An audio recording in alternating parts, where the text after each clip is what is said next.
차트보다 먼저 움직이는 게 뭔지 알고 계시나요? 기관이 움직이기 전에 그들은 리포트를 먼저 씁니다. 그리고 그때 진짜 매수 타점이 시작됩니다. 왼쪽은 5월 29일 한국단지 5분봉입니다. 오른쪽은 당일 발행된 SK증권 리포트입니다. 왼쪽은 6월 13일 BH 5분봉입니다. 오른쪽은 당일 발행된 SK증권 리포트입니다. 6월 17일 해성 DS 10분봉과 당일 7시 46분 발표된 동사에 대한 리포트 기사입니다. 시초의 급등 출발과 리포트의 상관관계를 그저 우연이라고만 생각하실 건가요? 안녕하세요. 나전 유연구간 주식공유 TV 채널입니다. 원래 계획은 이번 주 말에 반도체나 2차전지에 대해 리뷰 형식으로 말씀을 드리려고 했었는데요. 어제 그제 외인과 기관의 매도로 시장이 좀 흐트러지다 보니 두 섹터를 언급하는 의미가 없어졌네요. 2차전지 섹터는 지난 금요일 말씀드린 대로 다음 주 초까지 모아가시면 될 것 같고요. 오늘은 나무보다는 숲을 본다는 생각으로 시황에 대해 공유하려 합니다. 어제 하나투자증권에서 발행한 리포트입니다. 상법 개정안 통과 전 자진 상폐하는 기업들. 배경 설명은 이렇습니다. 더불어민주당이 7월 4일 전 상법 개정안을 처리하겠다고 예고하였다. 더불어민주당은 지난해 11월 이사의 충실 의무의 대상을 회사뿐 아니라 주주로까지 확대하는 내용을 포함한 상법 일부 개정 법률안을 발의하였고, 이는 올해 3월 13일 국회 본회의를 통과하였다.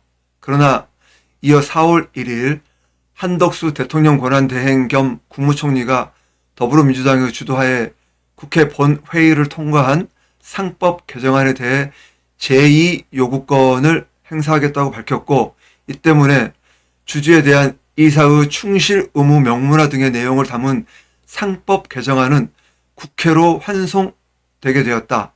이후 국회는 4월 17일 본회의에 상법 개정안을 재의결 안건으로 상정하였으나 동 개정안은 재의결 정족수 200석을 넘지 못하여 부결되었다.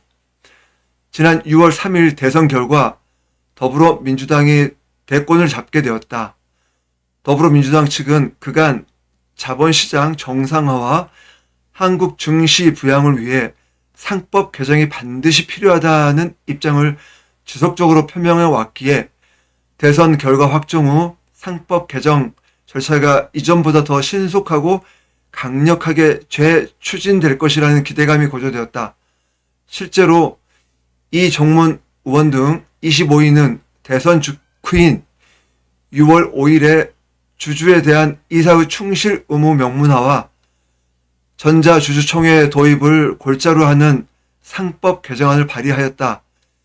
이를 6월 12일에 처리하려 하였으나 본회의가 철회되면서 미루어졌고, 더불어민주당은 6월 임시국회 회기가 끝나는 7월 4일까지 상법 개정안을 처리할 계획이라고 입장을 밝힌 상태이다. 상법 개정 타임라인입니다. 참고하시고요. 상법 개정안 통과 전 자진 상폐하는 기업들. 지난 13일 보고서에서 개정안이 통과가 되더라도 즉시 시행되기보다는 공포 후 시행까지 특정 기간을 둘 수 있다. 이 기간에 상장 지주 회사들이 비상장 자회사의 상장을 조속하게 추진할 수 있어 해당 기간에는 지주회사 투자에 유의해야 할 것이다 라는 코멘트를 낸 바 있다. 사실 개정 상법 시행 후 이사의 책임을 묻는 소송, 외부 자본으로부터의 경영권 공격, 소액주주 관여 활동 등이 증가할 수 있어 기업 입장에서는 규제 강화 전 사업구제 개편, 자금 조달, 신사업 추진 등 굵직한 사안들을 서둘러 처리하는 것이 효율적이고 심지어 합리적인 판단일 수 있다. 대선 이틀 뒤 재발의된 상법 개정안은 공포 즉시 시행을 목표로 하고 있다. 상법 개정안 통과가 목전에 다가오면서 개정 상법 시행 전 분할, 자진 상폐 등 지배구조를 서둘러 개편하려는 기업들의 움직임이 분주하다. 지배구조 개편의 대표적인 예시는 분할과 합병 등이지만 이는 비교적 흔하게 일어나는 일인 반면 상장 폐지는 기업이 존속하는 기간 동안 웬만해서는 보기 드문 일이다. 그런데 올해 들어 벌써 4개사가 자진 상장 폐지를 위한 공개 매수를 진행하였거나 진행 중에 있다. 한솔 PNS, 텔코웨어, 비올, 신성통상이 바로 그 4개사이다. 공개 매수 기간, 공개 매수 가격입니다. 참고하시고요. 앞서 언급한 바와 같이 개정상법의 적용을 받기 전에 주주의 입김으로부터 자유로워지고자 자발적으로 상장 폐지를 추진하는 것이 기업 입장에서는 합리적인 선택일 수 있다.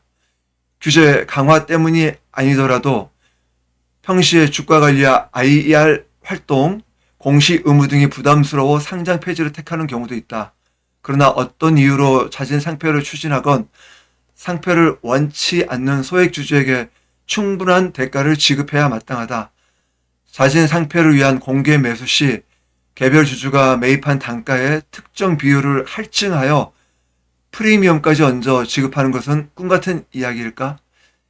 2022년 12월부터 시행된 자본시장법 시행령에서 보장하는 물적 분할 반대 주주 주식 매수 청구권, 현재 자본시장법 개정안으로 발의된 상태인 M&A 의무 공개 매수 제도 등도 지배구조 개편 시 소액주주가 적절한 가격으로 주식을 매도할 기회를 제공하려는 목적으로 도입되었거나 도입 타진 중인 제도들이다. 자진 상폐 시 공개 매수 단가에 대해서도 어느 정도는 규제의 손길이 뻗쳐하는 것이 아닌가 생각한다. 자진 상폐 계획을 발표한 것은 아니더라도 최대 주주 및 특수관계인 지분율이 유독 높은 기업은 참고해 놓는 게 좋겠습니다. 기업들은 이러합니다. 하반기 주식시장의 중요한 섹터로 자리 잡을 수 있는 상법 개정안 국회 처리 예정일과 관련돼서 움직이고 있는 몇몇 기업들에 대해서 공유해 봤습니다. 본 영상 또한 끝까지 함께 해주셔서 대단히 감사드립니다. 그럼 안녕히 계세요.